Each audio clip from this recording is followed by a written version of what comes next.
This is a Tracking the Tropics update with the certified most accurate weather team at First Coast News. Well, as of 8 a.m. here on our Saturday morning, we now have our third named storm system of 2025 in the Atlantic Basin. Of course, Tropical Storm Chantal, located basically due east of Jacksonville by several hundred miles. So it is well out to sea, but it is going to have some side effects on the First Coast.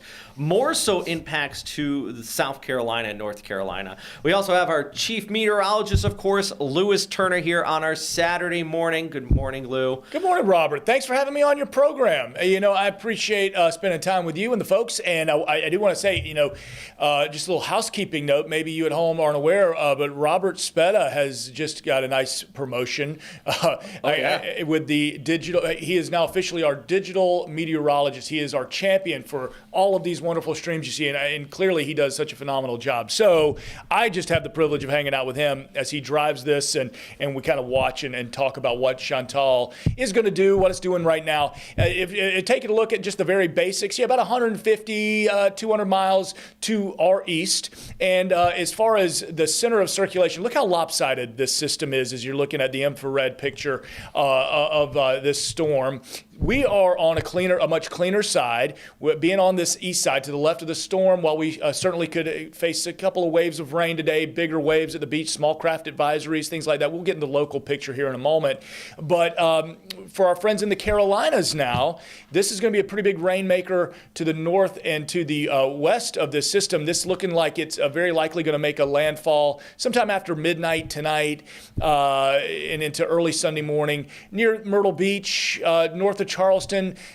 I watched that, and if I could just get into the Carolinas for just a moment, thinking about the impacts they'll face. So Charleston is awfully similar topographically to St. Augustine, and they're on a peninsula. They're below sea level, like a bowl, just like St. Augustine is. If they get 2 inches of rain in an afternoon, they flood. So this is a situation where I'd be watching some urban flooding for a place like Charleston and for perhaps Myrtle Beach as well. But luckily, this is going to be a very short-lived situation as they deal with those gusts and those waves of rain. And Charleston looking like it's going to remain on a favorable side of the system, being more on the east side. So while they will get those waves of rain, the heavy downpours, the wind profile is a little more favorable, meaning they might get more of a southerly and a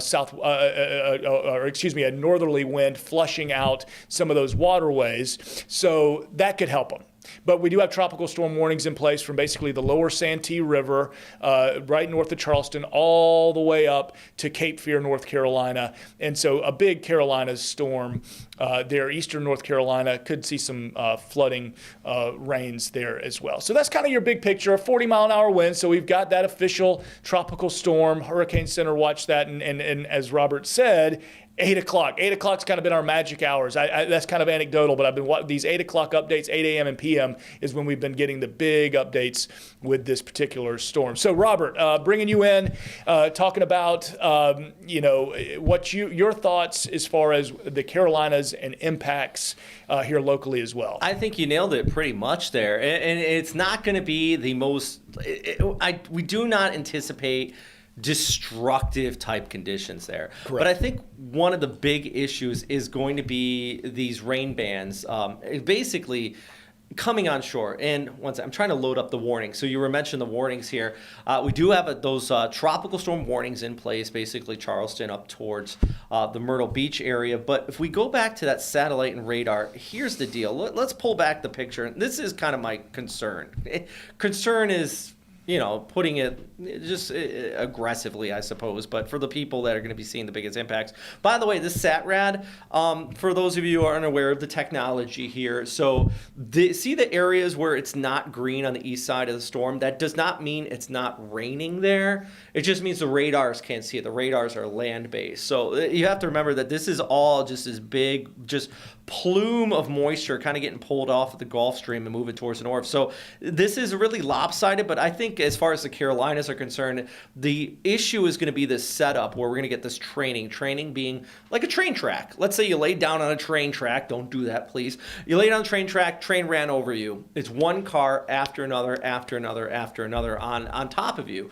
And that's when we talk about with training. And unfortunately, that could be the case for some of those coastal areas in South Carolina towards North Carolina, where some spots could see as much as 4 to 6 inches of total precipitation before all is said and done. So we always pay attention to the center line, and especially when we're talking about a hurricane, the eye wall, But with this storm, it's you look at the spaghetti plots here, it's more about the right front quadrant, the AKA dirty side of the storm out here, right, Lou? Yeah, and so those modeling, the models that would suggest in their outliers, anything that would be south or west of Charleston would be a bigger problem for them. And we mentioned Charleston, of course, because it's one of our nation's most famous cities, and something that I think we can all kind of latch onto and think about. Myrtle Beach, of course, as well. When you're looking at some of those wind speeds gusting up to those. Myrtle Beach, I think my thought on it right Yep. now, Lou, is that it is the 4th of July weekend. Yes. Myrtle Beach is a big tourist spot, right? 100%. So 100%. Imagine you're coming from North Dakota, and you're like, I'm going to the beach for 4th of July. I'm going to have a great weekend. I'm getting into the water. I don't care what anybody says. Well, you're going to get big waves. I mean, the rip current risk for us is already elevated, and for them, it's going to be even bigger. It's one of those things where, okay, so you're coming from the Midwest, or, Ohio is such a big spot for folks to get out of and go to Myrtle Beach. It's just been my experience being around there. if you're in a safe place, if you've got a nice condo spot and you're going to get to spectate a landfalling tropical storm, hey, that's part of the tourism experience. And you can just go back home and say, guess what we went through? We went through a tropical storm. It's not necessarily one of those things you're going to have to run from, but it's one of those things you need to just kind of hide from. You're just hanging out. I think the big thing is just don't go to the beach. Right. Like, definitely don't go into the water. And I think that's the same case for Jacksonville is don't go in the water. You could probably go to the beach, but you don't want to go into the water. Yep. But there, it definitely is going to put a mess. Like, it's not going to be a great beach weekend. There's plenty of other stuff to do, even a little bit inland. This isn't a Helene where it's going to run out towards Asheville and dump a ton of rain. Yeah. More of a coastal event before, and we can see here as we go ahead through 11 into 1, 2 o'clock, into Sunday morning. It tracks inland, but starts to kind of lose its intensity pretty quickly here. You brought up the 4th of July weekend quickly. Good morning, Kim. Good morning, Michael. Happy Independence Day to both of you. Thanks for chiming in on our stream here. Any questions, fire them away. But you brought up 4th of July weekend. Another kind of thought here, and I've had a couple of questions on my personal Facebook where folks, they're out of town right now.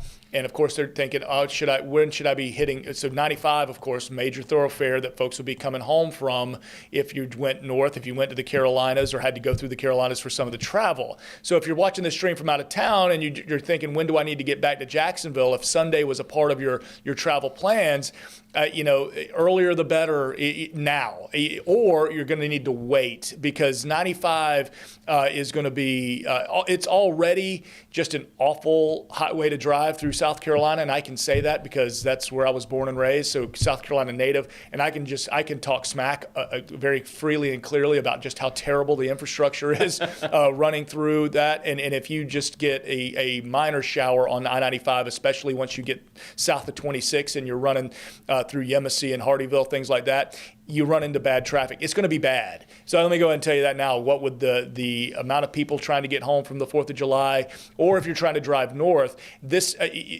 beat the crowds, do it now. I know maybe it'll cut your weekend short, but otherwise you're going to be waiting through Sunday.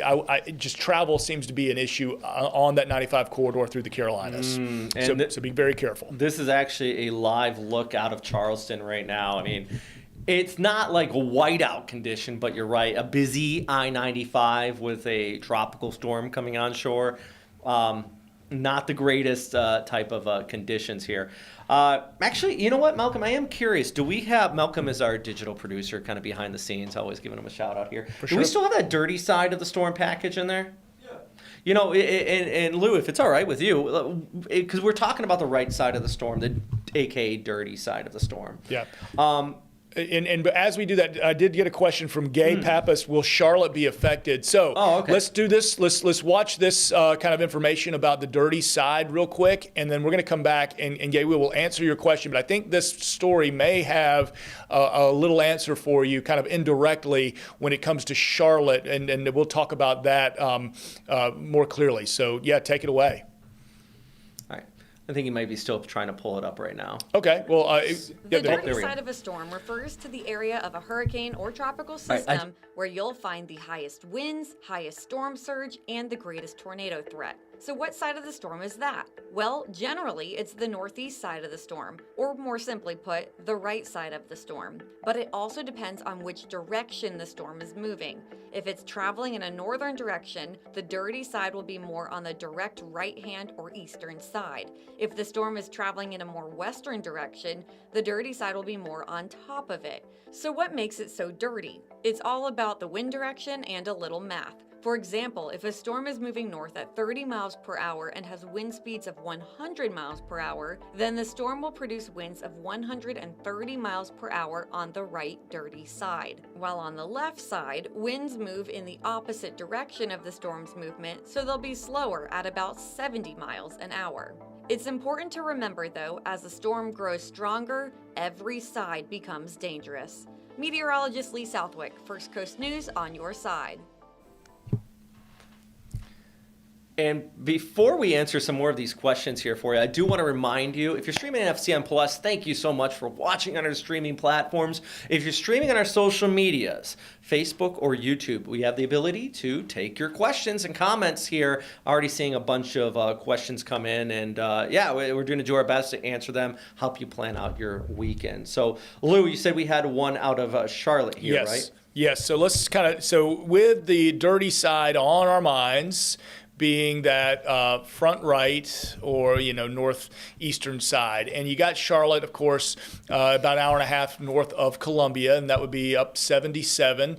Will Charlotte be impacted? Well, I think certainly waves of rain will be possible there in Charlotte. But by the time this thing is tracking inland and we're losing a lot of its punch, I think mainly just kind of rainmaker for Charlotte, because again, you'll be on the more favorable side. But look, banding, absolutely possible. And as we get into Sunday early morning, now while a lot of times most folks would be sleeping or maybe just waking up and getting coffee Sunday morning in Charlotte, but certainly some heavy rain. I'm just checking a few other kind of resources. I have a few great meteorologist friends that work and live in Charlotte, and kind of going to lean on some of their expertise as well. One of my favorite. I humbly like to submit to other experts as well. And definitely, and I feel you. The same thing goes for other Mets around the country when we're talking about Jacksonville, though. Always you want to lean on your local meteorologist. Yes. For the latest and greatest information, because they're the ones that are focused on. Not saying that one meteorologist is smarter than the other, but they're focused. Right now, we're focused on the Jacksonville area, so we often try to talk to our friends around the country and see what's happening elsewhere. But yeah, they're not really. Still talking about some potential for thunderstorms Sunday in Charlotte, but impacts, relatively speaking, minimal when it comes to anything that's devastating. So just, I think in Charlotte, let's plan on a kind of a rainy day for our Sunday. Lou, I want to take two questions here, or comments, I should say, off of our YouTube. Heather Smith says, yay, I love this. GM Sweet Lou and Big Game Bob. Big Game Bob. I love it. Thank you. Good morning. Thank you, as always, for doing this updates. Love it. Mike Mitchell says, what time do you expect rain for us today, and how far inland? I assume, is for Jacksonville.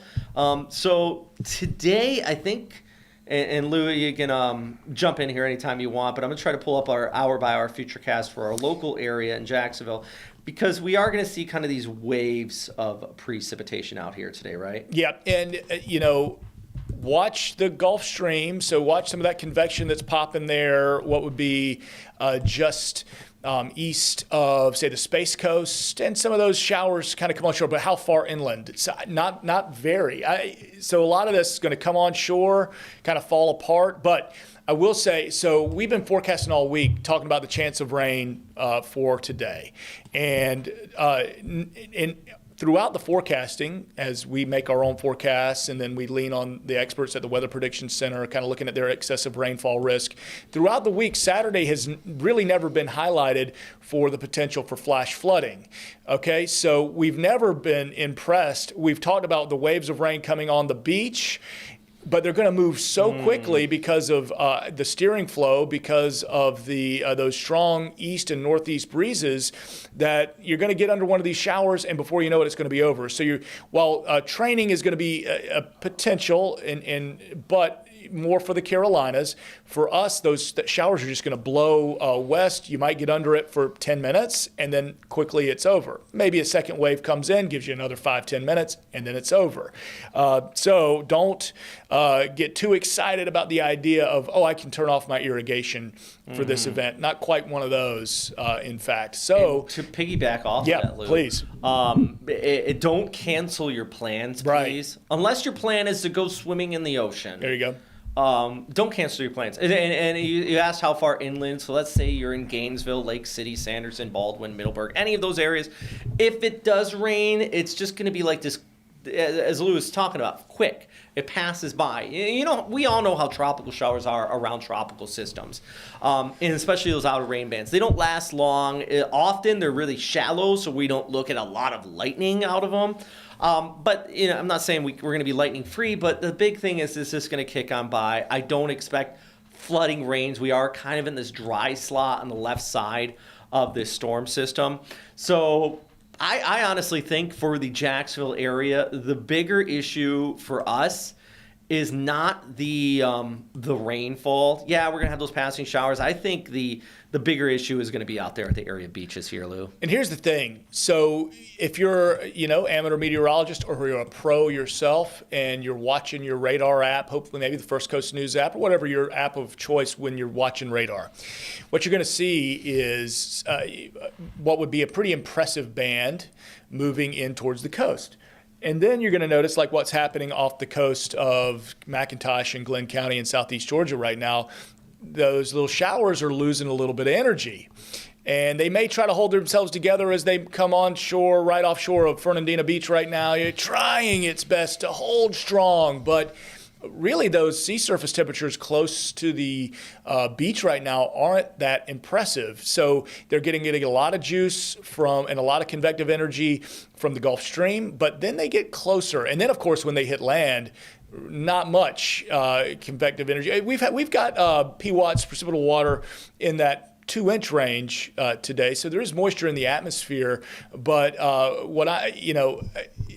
they don't keep their energy together as they approach the shallower water on our shelf and then get towards land. So again, rainfall totals not overly impressed with. So we go through our day. Robert mentioned not canceling plans. I know we got jumbo shrimp tonight at 6. I think everything's kind of a go. Maybe have a poncho in the back pocket or in your purse just in case you get rained on a little bit. But overall, 6 o'clock, 6:35 first pitch. By the time we're going through baseball and your outlook, you're looking pretty good. And I made this forecast here, and I was being very aggressive on that chance of rain. I Sure. do want to mention most of this is going to probably push towards west with that first pitch at 6:35. So I wouldn't cancel it. The fireworks are going again this evening at the Jumbo Shrimp as well, right? Can't answer that. They usually do Friday night lights. I know they did it last night, and I know they really went all out. Their biggest one of the year. So I'm not sure if they're backing it up Saturday. They usually do. They usually go Friday, Saturday. I'm not sure with the. Here's hoping, and it had been on the schedule. So let me. I'll just kind of say, hopefully, I'm planning on going. So I would love to see some more fireworks. Lou, one of our questions on YouTube, they asked if it's going to strengthen anymore. And according to the National Hurricane Center, I think we could see some slight strengthening. I think, and this is for the Carolinas. This shows 40 miles per hour, but it could be a little bit more. It's all because of that banding kind of pumping into the storm system. Now, do I expect rapid intensification? No, and I know that has become more of an occurrence, but here's the deal with this, and you can just analyze the satellite imagery here together, is look at this right here. So you see the shear coming off the north side, see those cirrus clouds? Oh, yeah. Right there. That is good outflow aloft. Storms need that, but also kind of indicates that wind coming from the west towards the east pushing on this. So despite it moving over very warm sea surface temperatures, and it does have this inflow of convection, that is the reason why this is getting fueled up to a tropical storm. It does have that counterbalance with the shear, should limit it from gathering that intensity. Now, if let's say the shear was 10, 20 knots less. I say knots. That's the Navy in me.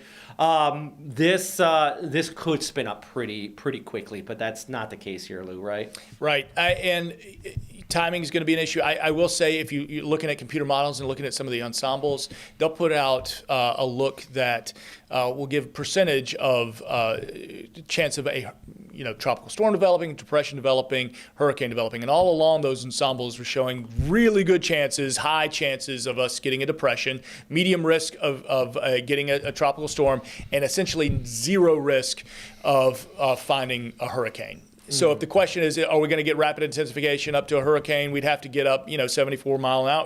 We'd have to do a lot of strengthening in what's going to be a very short amount of time, because we're talking about center of circulation being up and over land by midnight tonight. and or early morning, wee morning hours of Sunday morning. And so, it's not like we've never seen that before. Right. It's just that's a different atmosphere. And I think if this was September and the jet stream was even lifted further north, the sea surface temperatures were a bit warmer, we maybe could. But none of the guidance is showing. I mean, look at this. This is landfall of a tropical storm, and the max wind gusts our guidance is showing is 30, 40 miles per hour. You need 74 for a sustained hurricane. Yep. So it's just not there. I think the bigger issue there, of course, is the wind rate along the immediate coast, but more so that training with that inflow of rainfall. So, and I personally have seen, and Lou, I'm sure you can back me up on this, some absolutely rough storms that have hit some areas that were not hurricanes. They were tropical storms. Oh, yeah. And they brought flooding rains. So it can't happen, Oh, yeah. The slow movers, slow moving tropical storm, the issue becomes, the flooding. Let's think locally now, local impacts. So we kind of talked about what our Carolinas are going to go through as we go through our day now. So waves of rain, we've talked about that, but what about the water? What about our salt lifers, our river friends, our ocean friends want to surf? The waves are going to be ripping out there. It might be a nice ride. In fact, one of our fine expert researchers of the ocean was texting us. So Tim Deegan was on the text line saying he's going to do some research today. I love when he says that. Doing some research out there. Do a little recon for us. I appreciate it. It means he's surfing, by the way. It means he's surfing. Yeah. It means he's going to do a full immersion. But we've got the rip current risk. So I'm talking expert swimmers, and let us always yield to the expertise and the guidance of those lifeguards out there. But small craft advisories as well. And we've seen not only the risk of rips, with these winds, but also wave heights, pretty impressive. So let's think about our fishing trips today, keeping it as near shore, inshore as possible, because we're going to get some larger wave heights out there. I mean, today is one of those days where I would love to go out into the water today. The tides are great for going boating. The low tide is in the morning, high tide's in the afternoon, so you don't have to worry about that tide falling on you. But I think the issue is the passing shower. So if you have like a deck boat, you have a little John boat, something that you don't really have a lot of cover, those showers, when they do come, they're going to come quick and they'll kick on by. So if you're 10 miles away from the boat ramp, you could get hit pretty quickly. Now, if you don't mind that, and if you have a bigger boat that can sustain that, that's fine. Going offshore today is not advisable. I mean, you can see the waves here, 4 or 5 feet. I'm talking about rolling around the intracoastal if you want to go for it. Offshore, I mean, even ships, say that's indicating 8 to 9 feet. You got an 18 or 15 foot boat and you go out to 7, 8 foot seas offshore. The math doesn't work out, does it? Yeah, you're going to need to be in that 30-foot container today, deep V-hull, and able to cut through. And even then, that doesn't look outstanding. So let's get beyond today, and then get your fishing itch come Sunday and Monday as the rain chances begin to go down. So our forecast winds, we were talking about seeing gusts of 25 potentially at our beaches, and I think in particular up in Southeast Georgia. So our Southeast Georgia beaches going to get maybe a higher gust, but certainly Mayport, Jacks Beach. The further south you go, the better off as far as the gusts are concerned that you're going to be. Jackson Brown actually asked, what about the St. John's today? And, I hope we just answered that question for you if you want to go out on the river there. I think, and we talked about this yesterday here, Lou, if you're going on the St. John's and let's say you're going out in the water, maybe out near Naval Air Station Jacksonville, or you have that big fetch. Fetch is the amount of time the wind blows over the ocean for everybody at home. So let's say boaters know what the fetch is. Let's say you have that big fetch and it's blowing straight north to south up the river. It's not going to create big waves, but it is going to create enough where it is going to be uncomfortable. Yeah, for you need a chop on the river, and that's that part of the river that's essentially like a lake. Yeah, it's a big lake. It's a big lake, and you get the fetch coming across. You get some little minor white capping, a little moderate chop on the river, so it'll be bumpy, and we've seen issues in smaller crafts on that part of the river as well. So again, just keep the boat ramp close. I just say this doesn't need to be one of those we're taking a 4-hour jaunt, down the river getting away. Just, if you're going to get on the river, fine, but, be close to the hill or the dock, so to speak. And continue to check back in check the radar. 100%. Most boaters know that. Check the radar. They know where they're going. They know how to be smart about it. But I think one of the things I worry about on a day like today, if we're talking specifically boating, is the people that are renting a boat for the 4th of July weekend who are not actively boating. They just don't know how far is okay away from the ramp on a day like today. They don't know where the rough spots are and that long fetch coming in from the north. So it's just, you got to be smart about it and make 100%. Sure you're staying safe out there. And hopefully those guys renting the boat, being the experts, are given that advice as well. So make sure, the boat renters, I love it. I love the folks getting out on the river for the first time. It needs to be accessible. It needs to be for everybody.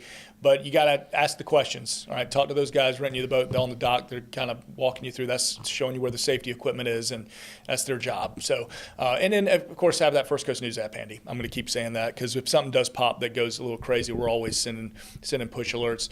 All right, your infrared look with a little lightning layer on there. All right, so some decent convection that would line up pretty nicely with our Gulf Stream, and then a little bit further east of the Gulf Stream as well, getting that warm water. So getting the convection going, but emphasizing that this is a very lopsided storm, typical of a good shear environment, which again Robert was mentioning that is encouraging when it comes to not seeing too much strengthening beyond becoming a tropical storm as it makes its way north. Short-lived system. This is going to be a quickie, kind of like our previous with Andrea, which was just out in the middle of nowhere, and after that we had Barry, which was more of a Mexico situation. So now we've got our third officially of the season. One thing we can do now is check off Chantal, and we'll move to our D-name storm, Dexter, which we'll be watching. But I will say, looking globally, looking locally, not much else to track right now. So the next 7 days. The East Pack is actually quiet for the first time in weeks. They've got, I think, the Flossie was their, so they're already in their F name. Yeah. I mean, they're cruising through their list. Lou, do have a couple other questions. Go ahead. One person did say, KK Bronson on YouTube said electricity went out. We were talking about tropical storms being bad. Francis and Jeannie in 2004, both of those storms knocked out power. So, tropical storms can be messy. Oh, for sure. This is going to be the issue for the Carolinas, not Jacksonville. Yeah. Is it going to be bad on Monday to travel from Medina here? Better Monday. Much better Monday. Travel Monday. If you have that option and you don't have to do it tomorrow or today, by all means, travel Monday. I mean, if you're going across the state of Florida, there will be some rain. I mean, every day in summer there's going to be rain. It's coming in from the south and west, but much, much better. Yeah, agreed. Here's a question, a very elementary question, but let's address it in case the folks are just tuning into the stream. Estrelita asking, when is this?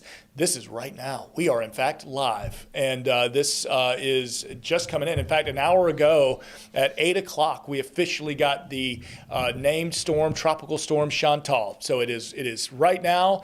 And if you are watching, Estrelita, if you're watching from Jacksonville, just know our impacts are minimal relative to what will be experienced in the Carolinas. But we will have large surf, rip current risk. We're going to have some off and on showers today, but as we were saying, no reason to cancel plans. We have the weather impact alert, just so you know, you're aware that the waves of rain will be coming on, so you have the rain gear handy in the back seat. and just prepared for that, and also the rip current risk. So that was another element of this weather impact alert. We want you to be safe in the water today, and maybe if it was a planned beach day, that keep it on the sand, enjoy the view, but just stay safe on the beach as we take a look from the Jacksonville Beach Pier south, and I'm anticipating a lot of folks. We had, I'm hearing anecdotally, record-breaking day yesterday as far as crowds. Yesterday, I looked at this camera. This is the Jacksonville Beach Pier camera, which, by the way, if you ever go to the pier, you can wave at our camera. There's a weather station right there. It's very obviously a camera. That's what we're looking at. Yesterday, when I looked at this, it was from the dunes all the way out to the water, just people. Yeah. It was... Everybody's out there. And I think, and you see the water here, Lou, it's not the worst. Like, if you're a good surfer, you're fine. But I think in that type of crowd, and our lifeguards, a lot of them volunteers, they're out there, they're keeping people safe. But in that type of crowd, you're going to get a lot of people on the 4th who they're not averagely going out to the ocean. They don't know how to spot a rip current. They don't know, like, where the rough spots are, or if it is too rough. That always concerns me. And if we get through this weekend with no need for people being rescued, I would be just absolutely ecstatic. But it does worry me on a day like today when you have that. It's blue skies, but there's a high risk of rip currents, and I think that can be misleading for people. Robert, this has been a absolutely phenomenal stream. Thanks for inviting me onto your program. Let's wrap it up with a 7-day forecast, shall we? And then we'll check in again frequently as needed. We'll be getting updates through our day on this tropical storm, Chantal. But, we always like to look here and now, and then the next day or two, and then what's the next big weather story going to be? And our next big weather story, once we get through this weekend, we get back into a work week through our holiday, it's going to be the heat. All right, we get into that typical summer pattern where we're going to have the chance certainly for some afternoon showers or thunderstorms, not necessarily tropical storm driven, but more diurnally, convectively driven with the heat and humidity in the afternoons, and we're going to have plenty of that. So story 1A is going to be our temperatures. We get back, we've had a little break because of the overcast, because of the breezes, and that's given us a little break in our consecutive streak of 90-degree days we had going there for a while. But we get right back into it. Notice those midweek temps, early midweek temps in the middle 90s. So we're going to start talking about heat yet again. That'll be our next big weather story, and maybe even heat advisory level. Heat index values up near 110. Do we get to 108, 110? We got to watch Tuesday, Wednesday very carefully. All right, Lou. Well, thanks everybody for stopping by. If you have any additional questions, though, myself, Lou, we're open. You can shoot us a message. And we're also continuing the stream on First Coast News Plus all day on this tropical system. Also, don't forget to check out Hurricane Central on firstcoastnews.com. If you want to forecast yourself, you want to get the latest information, we got plenty of graphics there and everything. You can track this storm and the radar over your area and, of course, across Jacksonville. So thank you very much for joining me here, Chief Meteorologist Lewis Turner. We always love having you. I appreciate it. It's a good weekend. We'll be back in the morning. Let's do it again. All right. Bye. Bye. This is a Tracking the Tropics update with the certified most accurate weather team at First Coast News.